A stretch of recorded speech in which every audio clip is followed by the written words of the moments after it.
ಪ್ರೀತಿ ಮಾಡ್ತಾ ಇದ್ದಂತಹ ಯುವತಿಯ ಮನೆಯಲ್ಲಿ ಮದುವೆಯಾಗುವುದಕ್ಕೆ ಮದುವೆಯ ಪ್ರಸ್ತಾಪಕ್ಕೆ ಒಪ್ಪದಿದ್ದಂತಹ ಕಾರಣಗಳಿಗೋಸ್ಕರ ಯುವತಿಯನ್ನೇ ತಾನು ಪ್ರೀತಿ ಮಾಡ್ತಾ ಇದ್ದಂತಹ ಯುವತಿಯನ್ನೇ ಚೂರಿಯಿಂದ ಇರಿದು ಕೊಲೆ ಮಾಡಿದಂತಹ ಘಟನೆ, ಅದು ಕೂಡ ಯುವತಿಯ ಹುಟ್ಟಿದ ದಿವಸದಂದೇ ಚೂರಿಯಿಂದ ಇರಿದು ಆಕೆಯನ್ನು ಕೊಲೆ ಮಾಡಿದ್ದಾನೆ. ಬಳಿಕ ಆತ ಕೂಡ ಅಲ್ಲೇ ಆಕೆಯ ಮನೆ ಹತ್ತಿರದ ಬಾವಿಗೆ ಹೋಗಿ ಬಾವಿಗೆ ಹಾರಿ ಆತ್ಮಹತ್ಯೆಯನ್ನು ಮಾಡಿಕೊಂಡಿದ್ದಾನೆ. ಇದು ಉಡುಪಿಯ ಬ್ರಹ್ಮಾವರದ ಕೊಕ್ಕರ್ಣೆ ಎಂಬಲ್ಲಿ ನಡೆದಿರತಕ್ಕಂತಹ ಘಟನೆ.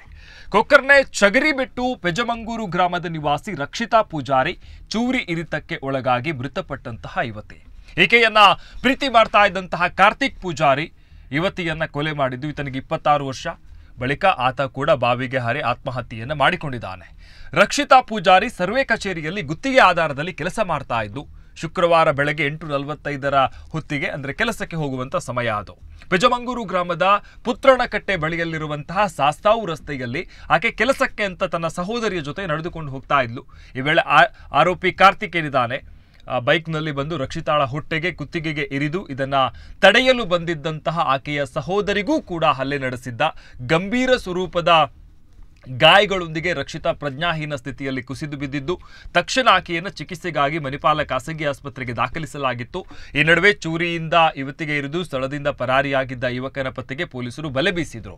ಆದರೆ ಶುಕ್ರವಾರ ಸಂಜೆ ವೇಳೆಗೆ ಯುವಕನ ಶವ ಯುವತಿಯ ಮನೆ ಸಮೀಪದ ಬಾವಿಯಲ್ಲಿ ಪತ್ತೆಯಾಗಿದ್ದು, ಕೃತ್ಯದಿಂದ ಮನನೊಂದು ಆತ್ಮಹತ್ಯೆಗೆ ಶರಣಾಗಿದ್ದಾನೆ ಅಂತ ಪೊಲೀಸರು ಶಂಕಿಸಿದ್ದಾರೆ. ಶುಕ್ರವಾರ ರಕ್ಷಿತಾಳ ಜನ್ಮದಿನವಾಗಿದ್ದು, ಯುವಕ ಬೆಳಗ್ಗೆ ಹಿಂಬಾಲಿಸಿಕೊಂಡು ಬಂದು ಮದುವೆಯಾಗುವುದಂತೆ ಪೀಡಿಸಿದ್ದ. ಕಳೆದ 2 ವಾರದಿಂದ ನಂಬರನ್ನು ಬ್ಲಾಕ್ ಲಿಸ್ಟ್ಗೆ ಹಾಕಿದ್ರಿಂದ ಕೋಪಗೊಂಡಿದ್ದ ಕಾರ್ತಿಕ್ ಈ ಕೃತ್ಯ ಎಸಗಿ ಬಳಿಕ ಆತ್ಮಹತ್ಯೆಗೆ ಶರಣಾಗಿರುವಂಥದ್ದು ಪ್ರಾಥಮಿಕ ತನಿಖೆಯಿಂದ ತಿಳಿದು ಬಂದಿದೆ. ಇನ್ನು ರಕ್ಷಿತಾ ಪೂಜಾರಿ ಮನೆ ಸಮೀಪದ ನಿವಾಸಿ ಹಾಗೂ ದೂರದ ಸಂಬಂಧಿಯಾಗಿದ್ದಂತಹ ಕಾರ್ತಿಕ್ ಪೂಜಾರಿ ಕೂಲಿ ಕೆಲಸ ಮಾಡಿಕೊಂಡಿದ್ದ. ಇವರಿಬ್ಬರು ಪ್ರೀತಿಸಿದ್ದು ಮದುವೆ ವಿಚಾರಕ್ಕೆ ಬಂದಾಗ ರಕ್ಷಿತಾ ಪೂಜಾರಿ ಅವರ ಮನೆಯಲ್ಲಿ ವಿರೋಧ ವ್ಯಕ್ತ ಆಗಿತ್ತು. ಯುವತಿಯ ಮನೆಯವರು ಮದುವೆಗೆ ನಿರಾಕರಿಸಿದಂತಹ ಹಿನ್ನೆಲೆಯಲ್ಲಿ ಕಾರ್ತಿಕ್ನ ಫೋನ್ ನಂಬರನ್ನು ಕೂಡ ರಕ್ಷಿತಾ ಬ್ಲಾಕ್ ಮಾಡಿದ್ಲು. ಯಾವುದೇ ಕಾರಣಕ್ಕೂ ಆಕೆಯ ಬದುಕಿನಲ್ಲಿ ನಾನು ಬರುವುದಿಲ್ಲ, ಆಹ್ವಾನ ನೀಡಿದರೆ ಮದುವೆಗೆ ಬಂದು ಊಟ ಮಾಡಿ ಹೋಗ್ತೇನೆ ಅಂತ ಕಾರ್ತಿಕ್ ಭರವಸೆ ನೀಡಿದ್ದ ಎನ್ನಲಾಗಿದೆ. ನಂತರ ಕೋಪಗೊಂಡಂತಹ ಕಾರ್ತಿಕ್ ಒಮ್ಮೆಗೆ ಈ ಕೃತ್ಯವನ್ನು ಎಸಗಿದ್ದಾನೆ.